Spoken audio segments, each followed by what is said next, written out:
Book 1, Bazur's Plot, Chapter 62, Last Villages. I opened my eyes in my hammock.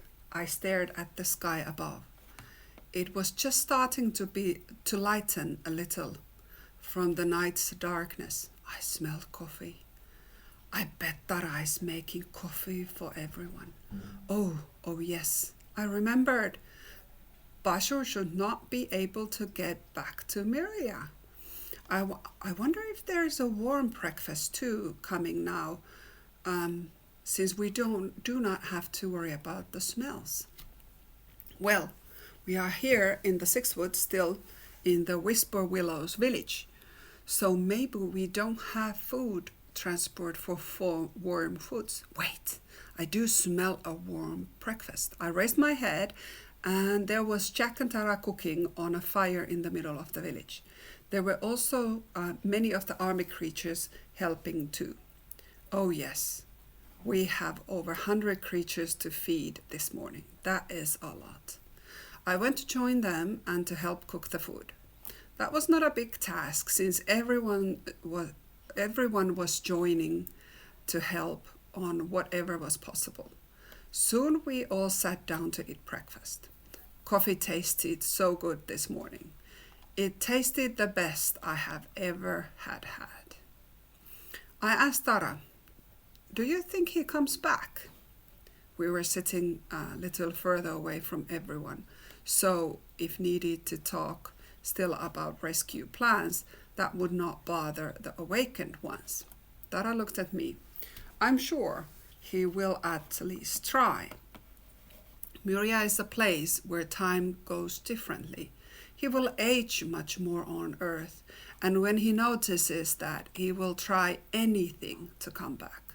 Actually, he would also be in some other dimension. He could also be in some other dimension and not on Earth.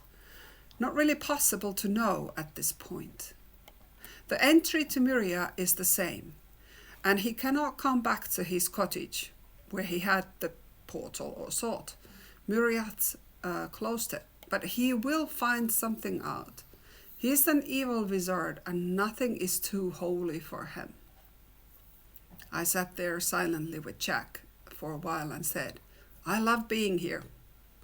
This is such a good place. I feel the love all around.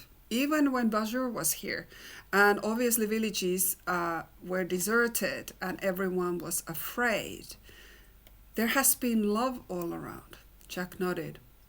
"I love it here also, and the food is so good." We, Tara and I, both smiled. Jack loved the food for sure. Tara said, "Take something for a snack for today. We will do the 2 last villages and trails here in the Six Woods. And then we will return to Palace for celebration. So we will not have lunch brought to us today. Jack and I made sandwiches for us for later on. There were nice bottles of fairy nectar as always for us. I wonder how the fairies make this amazing drink." A thought came to my mind and I asked Tara, since we sat there, 3 of us, still enjoying the morning coffee. "Tara, what about the 7th Woods? Isn't there also possibly creatures to be rescued?" Tara nodded. "Good question. Actually, that was in our minds, but we are now quite sure that Bazur has never gone there. Let me explain. First of all the 7th Woods is very hard terrain, with huge tall mountains which drop to really deep gorges. So it's basically up and down terrain. Myria dragons live there, and few other creature species. Not very friendly ones toward non-habitants. They do get along since they live in different areas in the 7th Woods. But if we would go now there, they would attack us. Bazur for sure would have liked a dragon to his army, since, well, he is Bazur.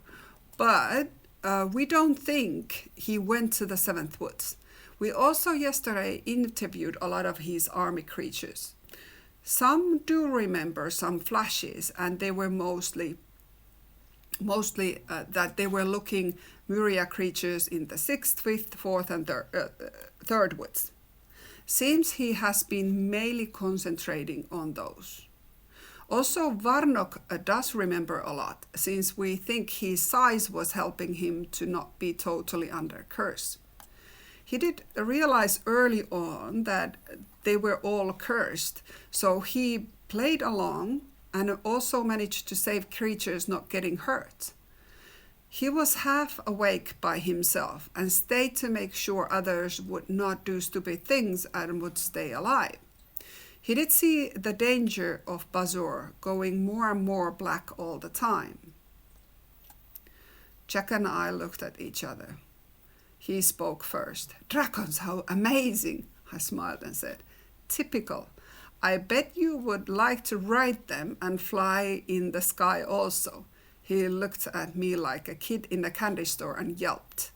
"Yes, that would be awesome." I looked at Tara, who smiled and said, "Well, dragons are not to play with. They will kill you if you go to their territory." Jack looked disappointed. I said, "It sounds like the 6th woods is the task before returning to palace." Tara nodded. "It starts to be time to go, so let me get our crew back here and we'll start going then. We want to arrive at the palace soon. We don't know how many we have in those villages." After everyone had arrived, of the crew who we had left, I realized that some of our members would not be here for today anymore, like Elowen, Sylvessa, and actually many of the Capritors had already returned to their homes. Tika was there, and Capriena, and what looked like half of the team we had. That did make sense. They had been non-stop scouting and really needed to rest before the celebration. I hope many of them would still come this evening. Tara started to talk, and so I turned to listen.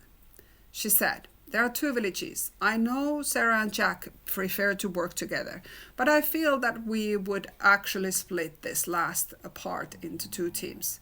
We will make it faster back to the palace if we split." She was looking at me and Jack. I nodded. I saw Jack did too. It was true. Even though it was a little slower alone, our skills were so much improved that it was basically possible to do both sides of the trail, just concentrating in the middle of the trail, and we would sense the living things on either side. So Tara's suggestion did make sense. Tara continued. "There are 2 villages.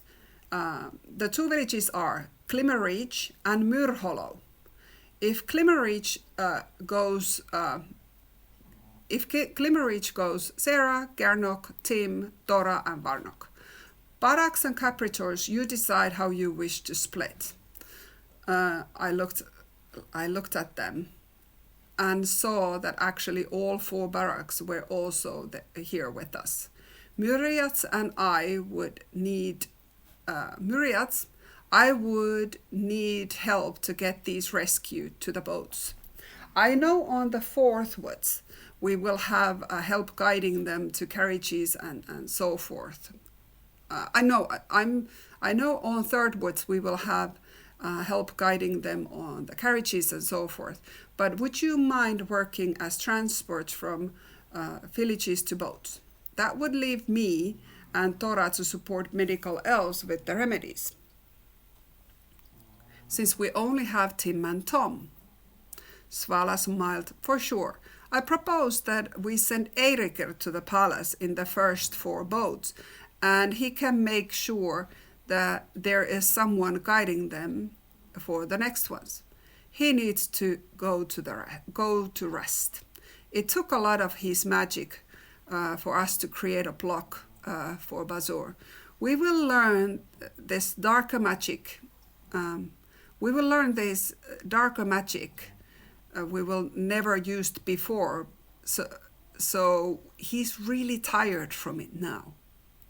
I noticed how Tim the medical elf, was close to him and gave him something to chew just now. Eiríkr was old, centuries old. He was still white even though he was not anymore having that ghost mask on. Tara nodded. Sounds good. So maybe you join Sarah and Thrain goes with Jack. Oh, and the rest of us who I did not mention go with Jack. Can we split now and we do something? Can we split now if we need to see something we need to adjust in the teams? Everyone got up, and I had 2 barracks and capritors with me. Tico was one of the capritors, and huge, beautiful black one was standing beside him. Our team barracks were 2 darker cats that joined us yesterday. They were beautiful and very unique in coloring. All their muscles were moving in the light, and their fur was getting the shine back. These big cats were very cat-like. Many Myria creatures did walk with the 2 back legs sometimes, but these were always on 4s. Not that it mattered, just a curiosity. Tora, who was in my team, stopped my daydreaming and said, "Okay, let's go. We will take the Glimmer Reach." I said, "I think we could actually ride if that would be okay with all members.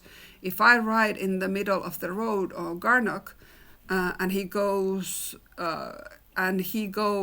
in okay speed, I should be able to now scan both sides. We can adjust when we start. Would that be all right? I know I'm proposing riding you again, but just doing it so that we would be a little bit faster." I looked at others apologetically. Garnock laughed. I should be able to speak for others that Sarah and Jack are all right. We truly don't mind you riding on us. We do not allow just anyone on riding us. But you, and obviously our rescue crew, is just fine. Capritors, Barracks, and the rest of the Morbiers all nodded for approval. Garnock continued. Anyway, we will get to our favorite hobby faster this way. Eating great food. Everyone started to laugh. Eiríkr walked toward the 2 groups and asked, "Would Warnock and Deepclaw help to transport some of the poorly feeling army rescues to the boats? Then we are okay when we see Varkuns and boats. I think you can easily catch up to the group before they are far away." Deepclaw and Warnock stood up and walked to Eiríkr and helped Old Man up to Warnock, so he would not walk himself. Eiríkr was protesting until he heard Svala's voice. "Eiríkr, you better get up there to Warnock, or I will come now with you to ensure you stay there." Eiríkr looked like a small boy, found stealing a pie from the table and started to laugh. He sat there and let Morburns to take him to others.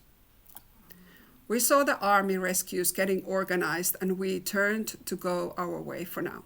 I asked Dora, shall we do another run to Bazur's cottage to scan that trail too? Dora said, yes, we can take that one. It's a dead end, so you can test your scanning ability at higher speed, concentrating only on one side of the road, since we need to come back too. So we were off. I saw Jack getting on Stonehide, and they left to a trail starting in the middle of the village that looked to go more east. We clearly took the one that going more to the west where Bazur's cottage was, and probably Glimmer Reach too. I would assume Glimmer Reach would be a little bit more north though. Well, I will see it soon. We started to make our trail forward and stopped in 5 minutes or so. Tora told me just to scan. Tora told me to try to scan both sides at the same time, and I was doing great. Garner actually was jogging, so we were making ground fast today. I was able to be sure and scan well. I just needed to have focus straight ahead, and then I could see from my eyes left and right side. Dora stopped at what I realized was crossroads and said, "How are you doing, Sarah?" I replied, "I'm good. I am able to do the scanning like this." Dora said, "You are actually super fast. We are going faster than I ever thought." It made me smile. Dora continued, "Here, the trail is yesterday's Bazur's trail, so we can all come along. Let's check surroundings. Anything bizarre? Let's use this trip to see if we can see anything that we would need to address or report back to White Goddess. And Sarah, we come back to this point, so you can scan the left side on the way there and then the other side when we come back." Dora was riding on one of the barracks and took running in front of everyone. Svala flew by riding big, black and beautiful Capritor. It looked like everyone was enjoying themselves and having a little fun. Tim was riding the other dark barrack and was smiling when flying by me as well. Garnock was keeping a steady-faced jogging, and I could still work my scanning. I said to him, "You can pick up the speed a little bit since I'm only doing left side." No other words were needed. Garnock started to run, but he kept the pace very steady for me. I felt like the woods was alive now, like life was coming back to it, happiness and light. In no time, we were at the same small clearing. Svala said, "Sarah, start to go back. I want to just check that all protection is still in its place since we are here." Garnock turned and two of us headed back. Others caught up with us before we made it to the crossroads. Svala said, "Protection measures are good, and Bazur has not tried to come back. We left traces of our magic to see if he's trying to come back, so we will know. We will watch this place anyway." We all nodded and just kept going. We arrived to the crossroads where Varnok was waiting for us. He said with his super low and lovely voice, "I heard Svala talking, so I knew you were almost here. Boats had a lot of food, so Eirikr decided both me and Deepclaw would take them with us. If the village has some creatures who want to just to stay in their village, we can provide a start food package for them and to recover easier." Dora said, "Super, that is great idea. Good to have you with us. I did not think anyone would be found on Bazur's trail. It was always an area nobody wanted to go since his behavior." So we all turned after Dora to trail leading now to Glimmerreach village. I concentrated on staring in the middle of the road again, on both sides. Garnock automatically changed to a brisk jog. We arrived at the Glimmerreach without any interruptions. Others started to do their thing and unpack food into one of the houses. I first scanned that one and it was empty. That house was in the center, and so it felt like a proper house to load the food into. I was doing my rounds and Tim was following me close by. We started to find one or two in the village houses, in each of the village houses. Clearly this had been one of those Bazur's test cases to curse creatures in their sleep. The villages were collected in the middle of the village clearing, so they would be given remedies and explained what was going on at the same time. I continued to do my rounds and wondered why that food house did not have anyone. After scanning everywhere and every house, I came into the middle and asked villagers, "I scanned that house first and we put food there for you. But I'm puzzled. All houses had inhabitants, but not that one. Who lives there? Did I miss some area here?" One of the creatures got up and said, "Yes, he's our village leader. He's quite young soldier, in a very good shape, and he was doing most of the night guarding. We made quite a long time here. We did not want to leave, and it was with help of our leader who kept the night watch that we made it long time. I can guide you a little way toward the woods there. There's a kind of a scouting tower. He might be there. That was concerning. Tara and Svala helped the creature to walk, and yes, there was like a tree house behind the village that allowed you to see the whole village nicely, also the trail to the village. I instantly felt there was something here. I walked around the huge tree, and behind there he was. I uncursed him, and I called for Dora. He's really not good. He's the one of those who has fought.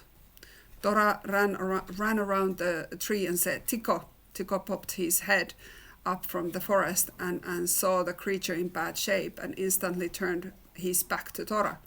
We helped him on Dora's back, and he would not stay there by himself. I said, Dora, jump in. I will run after you.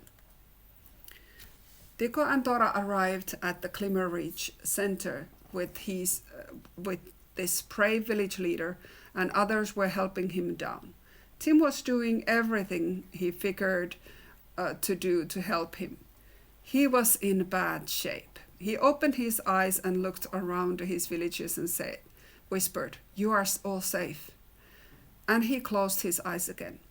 After Tim and Dora had given all kinds of remedies and patched up this brave man, they stopped working and checked together their remedies. Dora asked villagers, Can you count that do we have everyone counted for now? An older lady, creature with cute red outfit, came forward and said, I did already. We are all here. The whole village now, since we have him too. Dora said, good. That is good. You have explained the situation.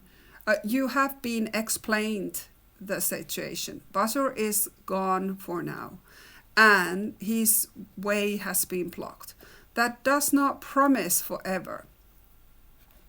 That does promise forever, but surely promises peacetime for Myria for now. There's a celebration tonight in the third woods. We have boats on here to the south shore to take you there. Also, your leader can stay there for healing with the palace healers until he is okay. Lady Creature stood up again. We appreciate your help. You also brought a lot of food for us. We would like to stay here and recover together in our homes. We love White Goddess's celebration, but we feel that is too much right now, Dora replied. I fully understand. Good that we have the food for you. Your village leader is very sick. We can take him to the palace for further healing. Lady started to talk, but the leader opened his eyes and said very quietly, I stay here in my village. I will be just fine here. I need help, but I will recover soon, I am sure. The older lady kneeled beside him and said, Boy, we will take care of you. Dora nodded. I figured that much. Here, we can explain his medication and remedies for you then. You tell others when needed. Lady nodded and took charge of many small bottles and creams. Villagers started to carry him to his home. I asked, Is there any space anymore? There's a lot of food now. Lady Creature laughed. We will empty enough to all other houses so that he can go be in his own bed. It will heal him fastest. We all nodded. It seemed like our job here was done. Tim went with the villagers and to be sure that the village leader was comfortable and gave something still for him clearly, since he was rumbling his pouch while walking there. Other villages were making queue, moving food to every house and making space for him to get into his bed. All looked to be well here in the Glimmer Reach. We paired up again. and climbed to our ride to go to the boats. We waved goodbye, and all the villagers were waving with big smiles. They would be just fine in a couple days. I said to others, "We could actually ride fast back now. I don't have any scanning left. I did both sides on the way here." Everyone smiled. It was just like I was setting competition or such. Every creature started to run so fast. I could only just hang on to Garnock very tightly to keep myself on his back. That was today's chapter. How did you like the Glimmerreach village visit? And any comments on that? Please comment below. And bye until the next chapter. Bye.